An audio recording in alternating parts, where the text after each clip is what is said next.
So, very good afternoon, everyone. And I hope that with this talk, I'm able to shed some light on some work that we are doing at the Department of Laryngology at Dinanath Mangeshkar Hospital, Pune, India. So, as Dr. Ferial has said, I've been working in the field of laryngology since 2001, but it's only since about the last 10, 12 years that I have also taken an acute interest in swallowing rehabilitation. And so today I would like to share some insights of my work with all of you. So as we all know, swallowing is a very, it's a extremely automatic, as we know, part volitional, part involuntary, a very innate, complicated mechanism. And dysphagia is rightly the disruption of this swallowing mechanism. So let's begin by seeing what the problem is by defining the problem. So dysphagia is basically disruption of the normal swallowing physiology due to either oropharyngeal or esophageal dysfunction. The impact of dysphagia is such that it causes aspiration, it may cause malnutrition and compromised respiratory health, all of which eventually it does influence and cause mortality in individuals, right? So the solution to this problem, as I have highlighted, is definitely early identification, um, being a part of a multidisciplinary unit where you get referrals as well as you have a um, opportunity to refer your patients to the other individuals who also manage dysphagia. We target the dietary, therapeutic, and medical or surgical intervention. So, keeping this in mind, the problem, the impact, and the solution, I've tried to make this presentation today to highlight one, the early identification of dysphagia, especially in the stroke population, as we would be seeing today. Secondly, the importance of the clinical or the bedside assessment. Then, the importance of developing a treatment plan in discussion with the other disciplines and trying to measure your outcomes and accordingly customize the plan. So the stages of swallowing, as we all know, are the oral preparatory phase, the oral transport phase, the pharyngeal phase, and the esophageal phase, right? So the first two phases, the oral preparatory and oral transport phases, are mainly the horizontal subsystems, as we can see in this particular image. And the pharyngeal and esophageal phases can be said as the automatic reflex systems, which are the vertical subsystems. So the horizontal system is mostly volitional in control of the individual, whereas the vertical system, the pharyngeal system onwards, are mainly automatic reflex based. So coming to neurogenic dysphagia, rightly defined as dysphagia arising from neurological disease or injury affecting the neural control of swallowing. So it could disrupt any phase of swallowing across the lifespan. If we see at the prevalence, as a overall, the global prevalence that we see is that it is present in more than 50% of stroke survivors experience dysphagia at some point in their after the onset of stroke, whereas it is about 52 to 82% in Parkinson's disease, about 60 to 80% in ALS patients, and about 30 to 40% in your traumatic brain injury patients. Now, the key consequences of neurogenic dysphagia, as already mentioned, are it could lead to aspiration pneumonia, it could cause malnutrition and dehydration, which of course leads to prolonged hospitalization and ultimately affecting the quality of life of individuals. So let's have a look at how the neurological disruption is caused along the different phases of swallow, as just we saw. So the oral preparatory phase, as we all know, controlled by the cranial nerves 5th, 7th, and 12th, mainly controlled by the cortex and basal ganglia, it leads to poor bolus formation, reduced mastication, and drooling. So mainly deficits in the oral preparatory phase. In the oral transit phase, the deficits such as poor tongue control or premature spillage, which ultimately leads to aspiration or pocketing of food, oral residue, is controlled by the cranial nerves, again, 5th, 7th, and 12th, and the primary motor cortex.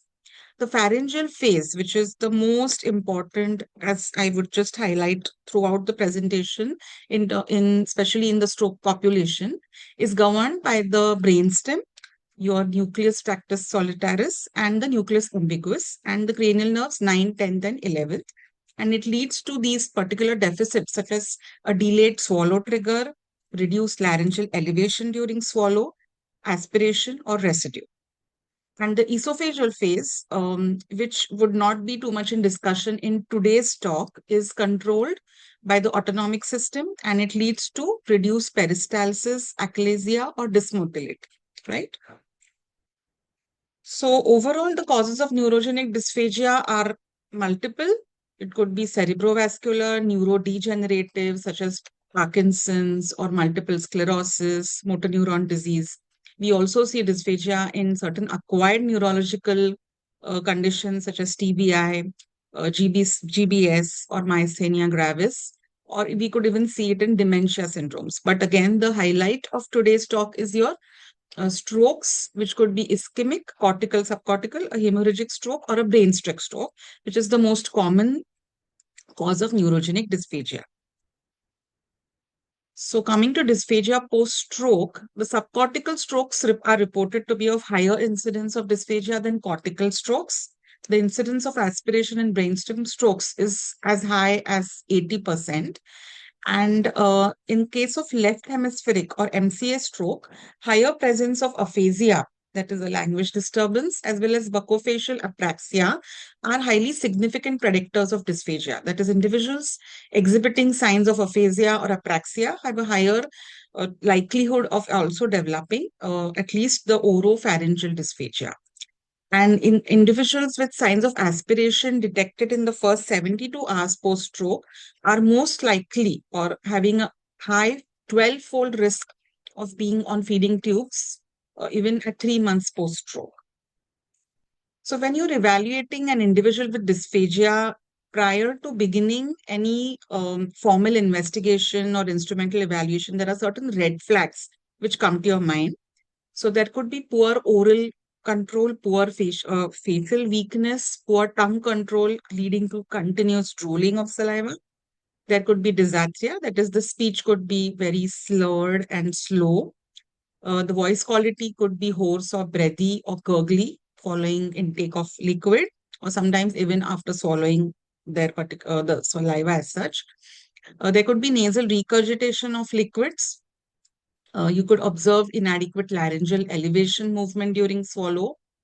The individual might take time to chew food or eat the meal. There could be frequent pocketing of food in cheeks. Difficulty managing oral secretion, especially in the earlier stages. Coughing and choking during meals or drinking.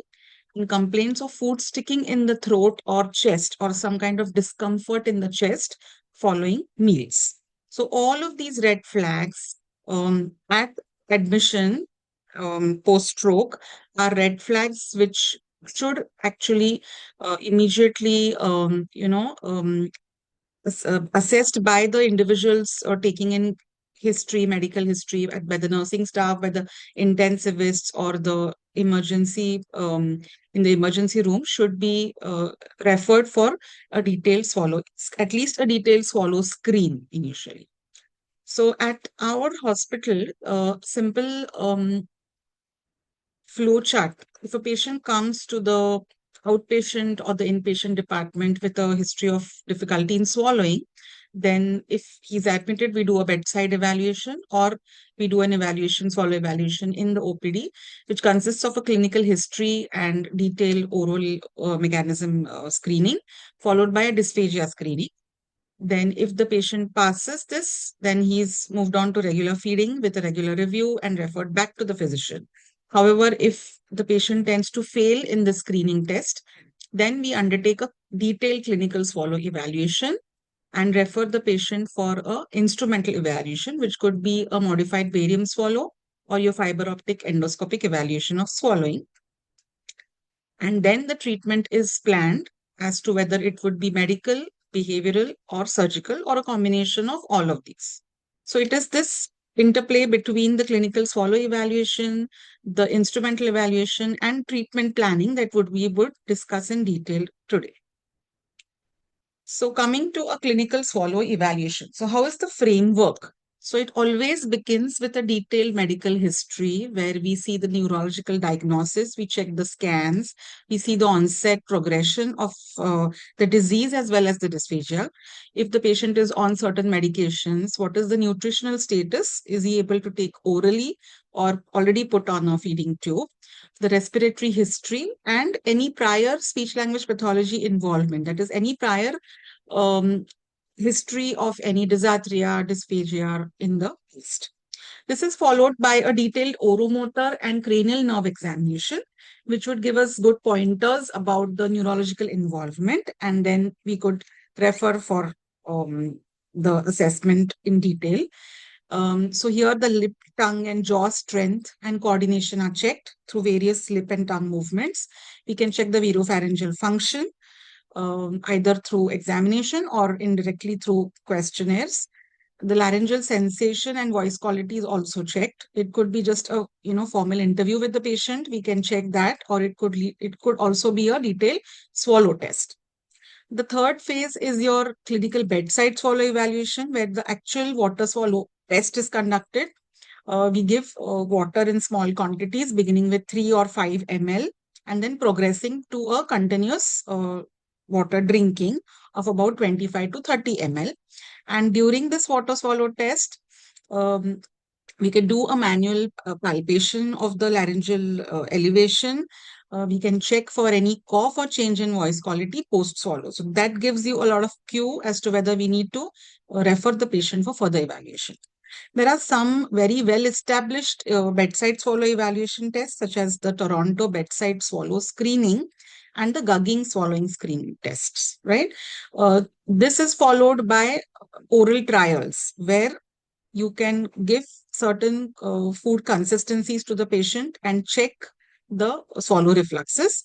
A cervical auscultation also could be done, which is a simple non-invasive test where we just put in a stethoscope and over the laryngeal area and listen to the swallow sounds. We can also check for the voice quality, the cough, or any gurgliness in the voice during dry swallow or water swallow. Following this, of course, we move on to the instrumental assessment such as the VFSS or FEES. Today, we would be talking about the FEES in detail. This is an example of the Gugging swallowing screen, which is a very useful tool. It could be taken up in the OPD. And it is a very useful tool in the sense that it helps you to initially check the indirect swallowing. As you check the alertness of the patient, you check if he's able to cough or clear throat, how he's able to perform the dry swallow. If the patient doesn't perform significantly well on this, then we do not move on to the direct swallow test. However, if the patient scores well on the first part, then you move on to the direct swallow test, where usually we start with swallowing of semi-solids first, then liquid and solid, and check for the swallow status, coughing, drooling, and voice change. And all of this is scored. This is a relatively simple test, and it could be taken up at regular intervals, even during your swallow therapy. The oral trials which are conducted during dysphagia evaluation are always to be conducted using the ITSI framework. So this is the framework which has given us the actual consistencies, and they are marked from 0 to 7. So you have the drinks and the foods on a different two different kind of zones, and we can move on at the particular consistency depending on where we feel our swallow screen helps us to decide. So if we feel that the patient is coughing on liquids, we could start with a slightly thickened, that is ITSI level 4 or 3, or a pureed level of food. So, and this framework helps us to always, detect the risk factors for dysphagia, that is silent aspiration or reduced sensation, impaired vocal fold adduction, or even a reduced tongue-based retraction. So all of these could be observed in all your different assessment tools, and it's easy to document and follow throughout the dysphagia treatment. Now, coming to instrumental evaluation in detail and specifically how fees could be used as a model to plan therapy, swallowing therapy. Right. So, what is FEAS? It's given, it was developed by Susan Langmore et al., and it's a comprehensive endoscopic evaluation of anatomy and physiology of pharyngeal and laryngeal muscles. It helps you to assess the swallowing function and also test the therapeutic maneuvers which you could implement later on. Uh, it has a good, very good, one of the best uses of FEAS is that it could be done at bedside, or you could actually wheel the machine to the ICUs. Then there's no radiation exposure, as in case of VFSS. It addresses issues with non-compliant patients. So there might be some patients who are not willing to sit up, not willing to cooperate. So in those patients, we can just do it at bedside and we can check the secretion status also. It helps to give good biofeedback to the patient as well as caregiver and helps in educating them. Um, and it helps you to reevaluate dysphagia at regular intervals. So once you start with the treatment, we could do it at even, few weeks, every few weeks to check if a particular strategy is working and how we can bring that particular individual to near normal feeding status. So FEAS is made up of three parts. It consists of the pre-swallow assessment, where uh, with the endoscopy inserted in the nasopharynx, we check for secretions, we check for all the oral and laryngeal, pharyngeal structures at rest, as well as ask the patient to perform certain voicing maneuvers. We can ask them to cough, we can check the patient's cough strength, we can check the movement of all the pharyngeal and laryngeal structures, can also perform a dry swallow. Following this, the actual swallow assessment begins, where depending upon the level of the patient's safety and efficacy, we can start with either water or thickened liquids, and the various foods in different consistencies are given to the individual, and then the entire test is followed. Uh, During this test, we also perform a therapeutic assessment alongside, where once we observe that the patient is having certain deficits, such as residue or penetration, we can ask the patient to do certain simple head and neck maneuvers or head and neck postural changes and check if that particular neck movement or that change in the swallow mechanism is helping to control the bolus tract and improve the swallow status of the individual. So it is not just a diagnostic tool, it is also a therapeutic tool, which could be, taken in for evaluation as well. During FEAS, there are certain markers, which are the diagnostic markers, which can help us to formulate the diagnosis as well as which can help in following them up throughout the therapy. So one is the pooling of secretions, as you can see in this particular image. The entire piriform, both the piriform sinuses are pooled the secretions are all pooled up in both the piriform foci. Then you have residues either in the vallicula, or you can see residues again in the piriform sinus. Then you may see a delay in swallow initiation, which would eventually cause a spillage. Then you see aspiration, which could be silent or audible, that is actual the food going inside the below the vocal cords as well. Or you could have penetration of the bolus.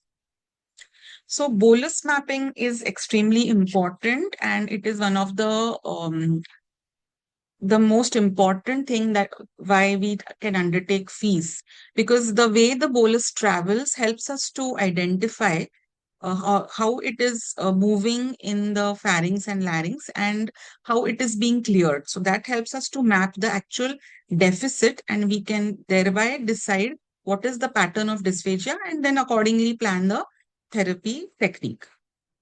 Also, we can check during FEAS the behavioral response to residue. So, is the patient coughing, or is he trying to clear in the possibility of clearing the residue? Is he trying multiple swallows? All of these responses can help us to guide treatment.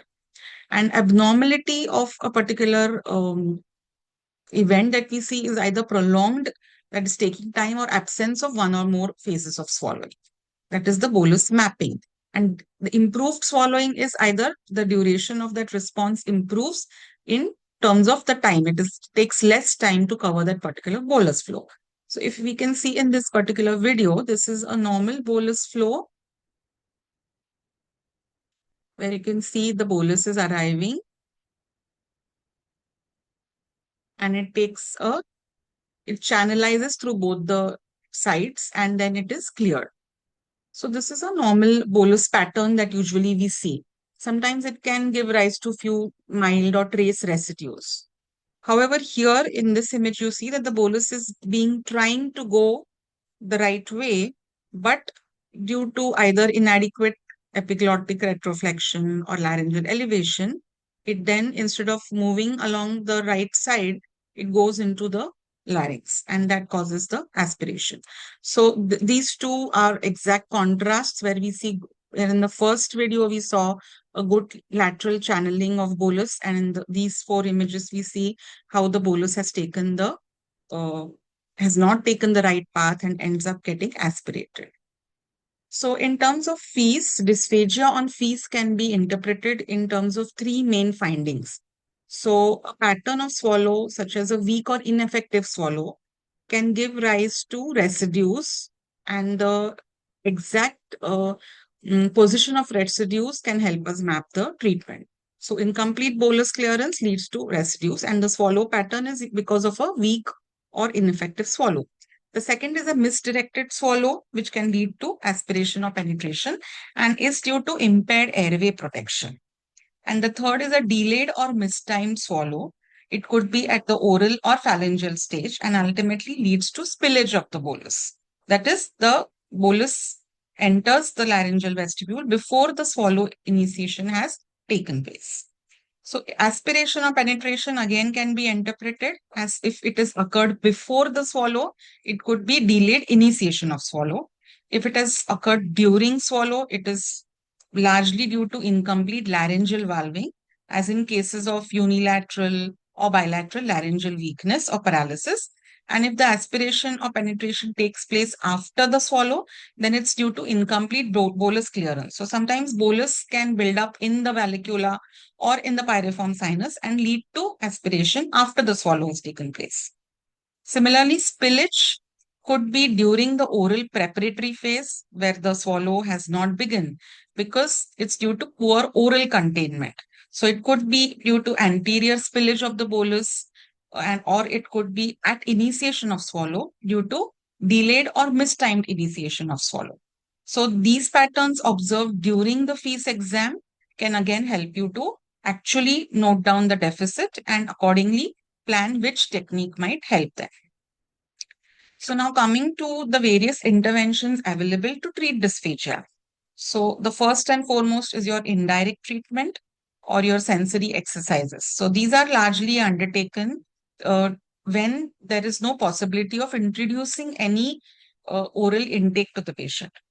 The second is your dietary modifications, which are undertaken when you observe that the patient is able to is aspirating only on certain consistencies, but is able to take in the other consistencies safely. So you can modify the diet accordingly. Then you have the compensatory techniques, which are nothing but head and neck postural movements, which help you to transport the bolus in a slightly different way or in a more safe way. And then you have the rehabilitative exercises, which are which are based on the neuroplasticity principles, and they help you train the laryngeal and pharyngeal muscles responsible for swallowing in a more effective manner. There are also certain advances, such as the neuroelectrical muscular stimulation or the expiratory muscle strength training, which are nowadays taken up in um, conjunction with your traditional rehabilitative exercises. There's a large evidence base for certain treatment strategies. So, example, the diet and fluid modification, the compensatory strategies, and rehabilitative exercises, they have a good evidence based. The diet modifications are again, as I said, based on the ITSE framework, and you just try to modify the texture of the foods or thicken liquids as per the need of that particular individual. It is usually done in a shared decision making manner with the patient and family, and regular reassessments during therapy help us to change the status of this diet. The compensatory strategies, supraglottic and suprasupraglottic swallow and effortful swallow techniques are usually considered as rehabilitative as well as compensatory. But a simple compensatory strategy such as multiple swallow or liquid wash during uh, swallow a solid food intake could help you to clear residues effectively. The rehabilitative techniques which are very widely used could be a Shakir's or the head lift exercise. Then you have programs such as McNeil dysphagia therapy or LSVT and vocal function exercises, which help to build the vocal cord strength, and the EMST, as I mentioned earlier. Now, the non-feeding stimulation program or the indirect swallow therapy, as I mentioned, is usually done when there is no possibility of introduction of oral food. So during this particular phase, you try to, and if there are during the case history and your clinical bedside swallow, you notice that there are any uh, incompetencies in the oral peripheral phase, then you can help build the lip and tongue strength along with the jaw strength by doing these simple lingual and lip exercises. Then the compensatory techniques, as you can see here, are either chin tuck, which kind of broadens the valvular space, a head particular bending to a particular side, chin tuck, chin jut, or a head back posture, usually taken in cases of oral cancer surgeries. Then head turn to the stronger side, or a combination of a head turn and chin tuck. Okay, usually turning head to the weakened sides opens up the stronger piriform fossa. So that is also a very useful technique.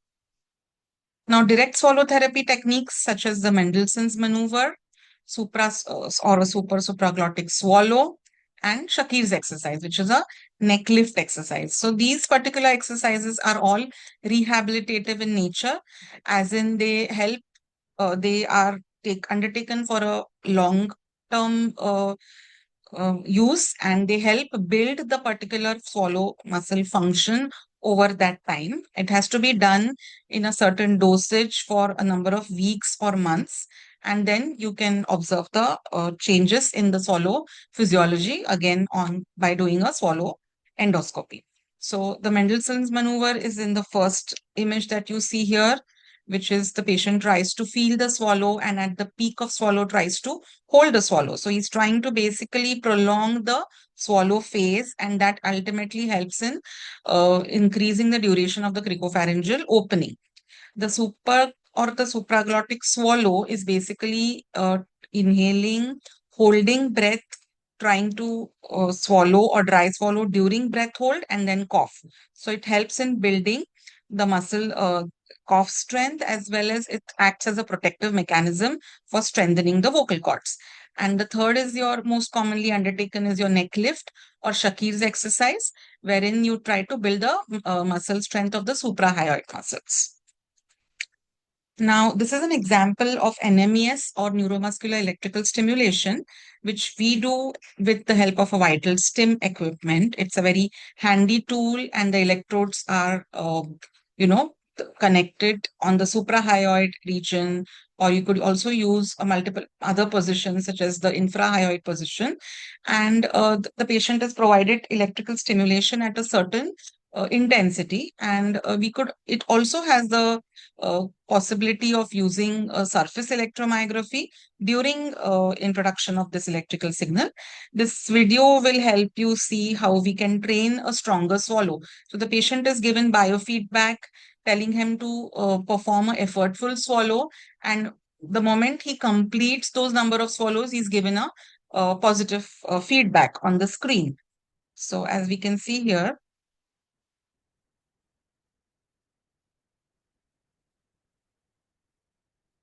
the swallow is mapped only when it reaches a certain amplitude.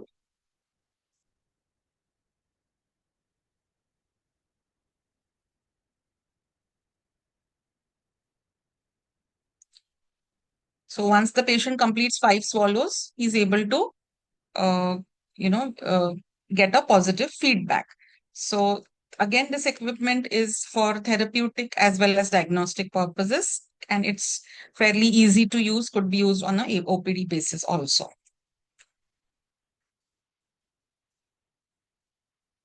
Now, when it comes to developing a treatment plan, we try to use those three strategies which we observed on fees.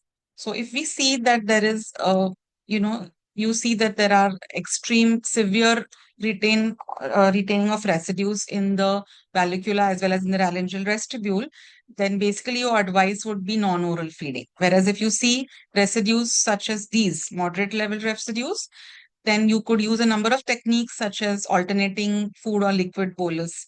We could modify the bolus volume. Sometimes just by reducing the bolus volume intake, we can have better residue clearance. We can use a head turn or chin tuck. And alongside, train the patient for effortful swallow, Shakir's exercise, Mendelssohn's maneuver, or CTAR, which is nothing but chin tuck against resistance exercise. Sometimes a simple hindrance, such as a large bore feeding tube, can also cause disturbances in residue clearance. So, in that case, if there are no other deficits observed, we can try and reduce the size of the NGT. The second scenario is your misdirected swallow, such causing aspiration of liquids, and it could be due to inadequate valving, either at the velopharyngeal or at the laryngeal level. So, it's a lot of times we see that there is unilateral pharyngeal weakness or unilateral laryngeal weakness. So, in that case, you could give a trial of thicker liquids. Patient is able to perform well on a thickened liquid. We can use food thickeners, or we could modify the bolus volume or reduce the rate of delivery. A compensatory technique such as turning your head to the stronger side or the weaker side, depending on what results you see, or supraglottic swallow or breath hold exercises could help in strengthening the weakened laryngeal musculature and ultimately improve the voice quality as well as the swallow status of the individual. A third scenario is your delayed swallow initiation or mistimed swallow. So in this video, we can see a typical case of not being able to contain the bolus in the oral cavity, causing spillage and aspiration.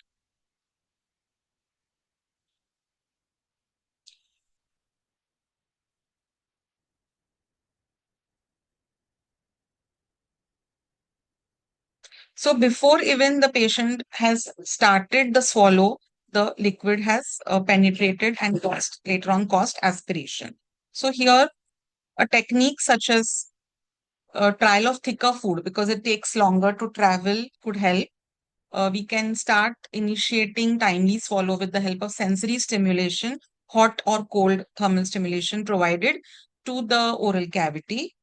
We can try chin tuck to widen the valvular space. So chin tuck during swallow could help them to control the spillage.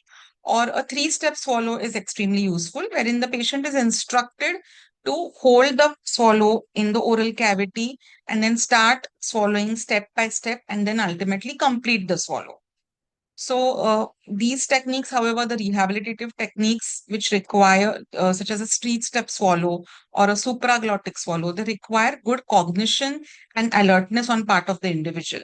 Whereas the compensatory strategies such as a chin could be done even by the caregiver if the patient is not able to understand the instructions. So the cognitive status of the individual is also very important in deciding what kind of strategy we can plan. Now, an example of biofeedback which could be given to the patient, or which could, an endoscopic biofeedback which could help you to teach a particular treatment strategy is also possible. So we can have an endoscope in place. We can explain the steps of the supraglottic swallow, as in here he's drinking water, holding it, then while holding, he's trying to um, perform the swallow and then coughing. It could be initially trained on dry swallow and then the liquids could be introduced. So this is how we can, on a particular normal individual, we can demonstrate the technique.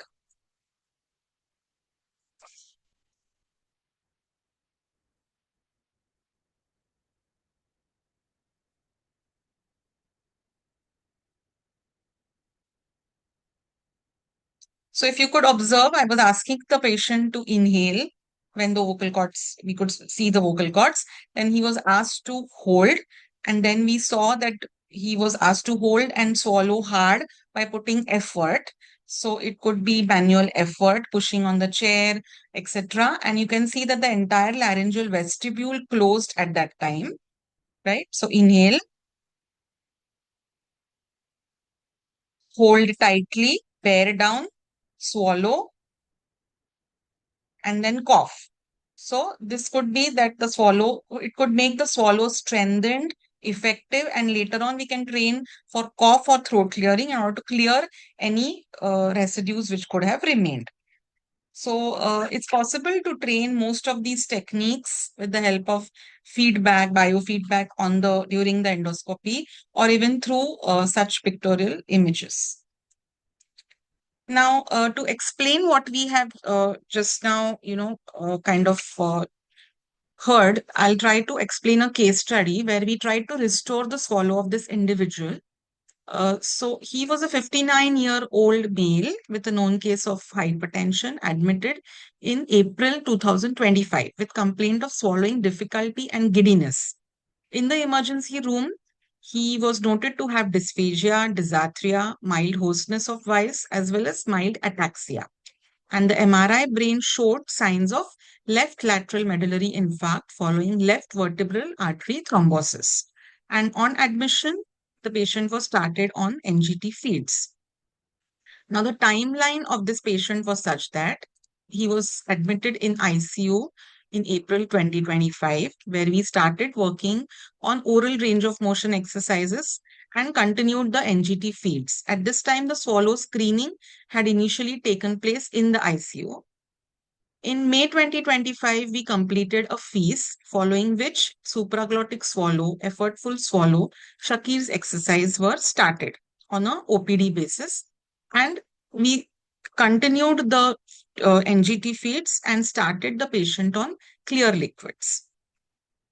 In August 2025, in addition to the traditional swallow rehab, that is your supraglottic swallow and other exercises, we started him on NMES sessions. And we could, after a few sessions, we could progress to oral feeds, which included liquids as well as soft pureed food. And in November 2025, he had completed sessions of traditional swallow rehab as well as NMES and had progressed to a near normal oral diet. Let's see. So basically, this individual, as I mentioned, had lateral medullary stroke. And this is one of the very, very common syndrome wherein this particular brainstem stroke, as you can see in this image, an acute infarct in the left medulla, causes significant deficits in the pharyngeal phase of swallowing. It could be longer duration of pharyngeal transit. It could be increased retention of bolus, ultimately causing residues and aspiration. It could be difficulty in bolus organization or retention of bolus in the oral cavity as well. So this is a very, very common syndrome which we encounter in number of patients having post-stroke dysphagia. So for this individual, we have tried to map his, as I showed you the timeline, we have tried to do his fees on 3 occasions in May, August, and November 2025. As you can see here, I've tried to mention the outcome measures.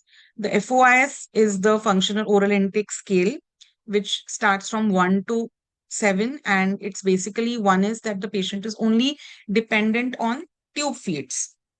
Then we have tried to score him on penetration aspiration scale as well as the Yale pharyngeal residue scale.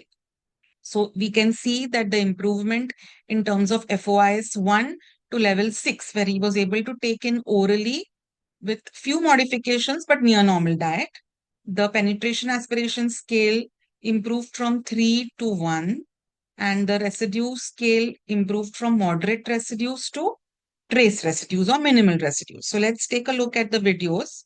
This is in May of 2025.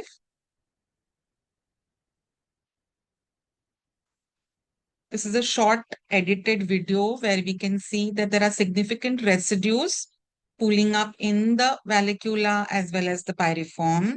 And there is significant weakness of the left vocal cord.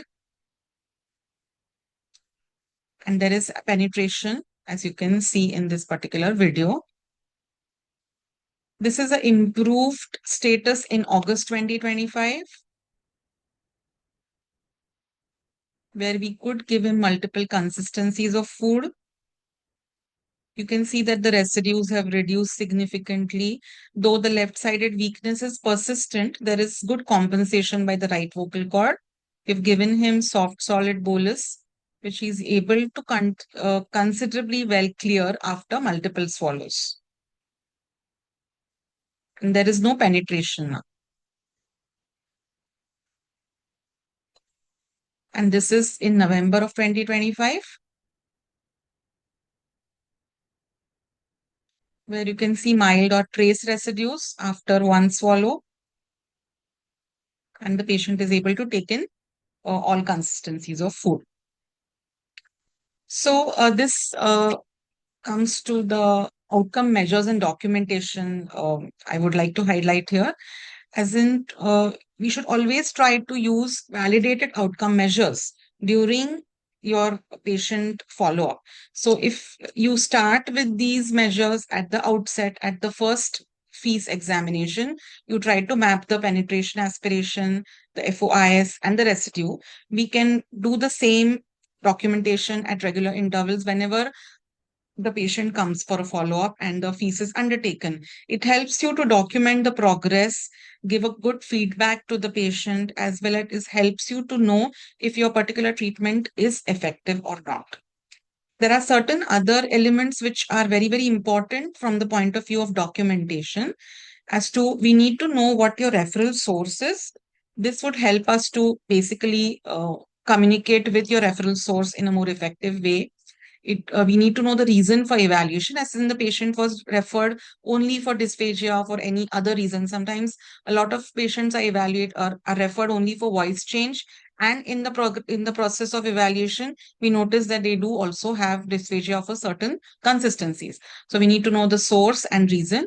A detailed medical and relevant history needs to be undertaken. Your clinical swallow evaluation, including your oromotor and cranial nerve findings, is extremely important. Then we need to, as I said, document your scores, the residue scales very, very well, which will help you to recommend a particular treatment strategy, help you to recommend the diets. And the diet levels should always be recommended using the ITSI code. So that will help you to communicate with different individuals in different disciplines. You can have a standardized way of communication. Then we need to know what strategies were tried and what were the outcomes. If some strategies failed and we needed to change your treatment strategy, it would help. All of this helps in educating the patient, the family, caregivers, and for reassessment and follow-up. One last, but not the least, a very, very important aspect in managing stroke patients with dysphagia is implementing a very stringent oral hygiene program, which includes checking the oral cavity, checking the any secretions, checking for any residues of food, or brushing, flossing, cleaning at regular intervals throughout the day, and teaching the caregivers to perform it at home after the patient is discharged. Because oral bacteria is very, very much known to cause pneumonia. And even if the patient is not taking orally, it could be a problem, as well as if the patient is started on few oral feeds. So including oral hygiene program, counseling the patients and family regarding oral hygiene at regular intervals is extremely important. It helps prevent pneumonia and other respiratory tract infections. So the key takeaways which I would like to highlight here would be early involvement of a swallow specialist for screening and identifying the physiologic deficit, which can help us to uh, formulate the dysphagia diagnosis and then work on the treatment. The treatment plan should always be evidence-based and individualized or customized to that particular individual.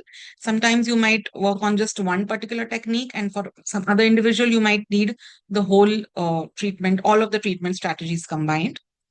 Then use of dietary modifications, compensatory strategies, rehab exercises, and knowing newer technological advances.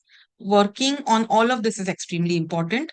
Always keeping in mind safety and patient compliance. And monitoring and evaluation of outcome at regular intervals helps you to improve your treatment, provide the right treatment, and hope for complete resolution of dysphagia. Thank you very much. These are the references.